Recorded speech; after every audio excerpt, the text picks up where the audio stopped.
भगवान श्री कृष्ण जी के अनन्य भक्तों को अनंत सादर प्रणाम। आज दिनांक 26 दिसंबर 2024। आओ हम सब मिलकर श्रीमद् भगवद गीता के अध्याय 1 के श्लोक 26 का अध्ययन करें।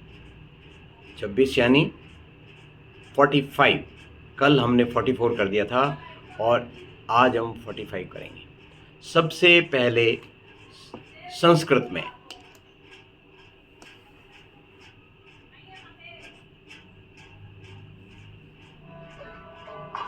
ओम नमो भगवते वासुदेवाय नमः।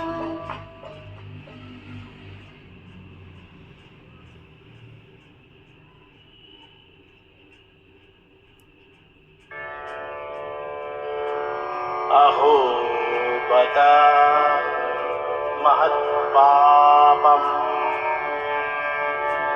कर्तुं व्यवसिता वयम्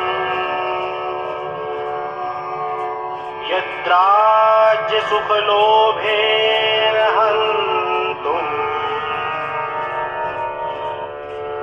स्वजनं मुद्यतः।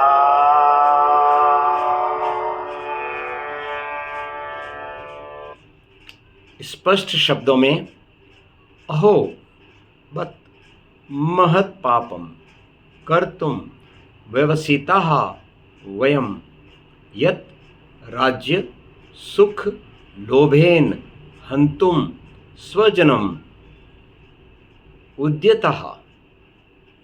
नाउ इसका हिंदी में।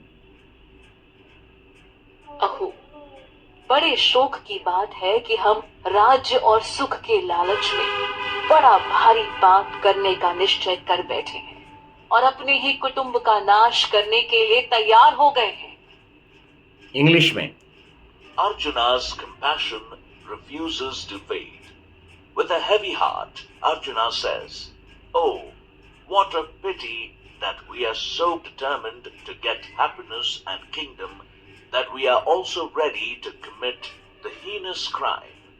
Arjuna was considering the act of killing his relatives as a heinous crime.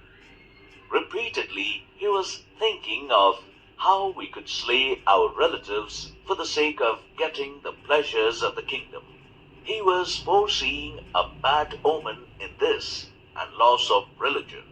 Yet, he did not abandon his thoughts about religion until the last moment. In other words, exact English translation.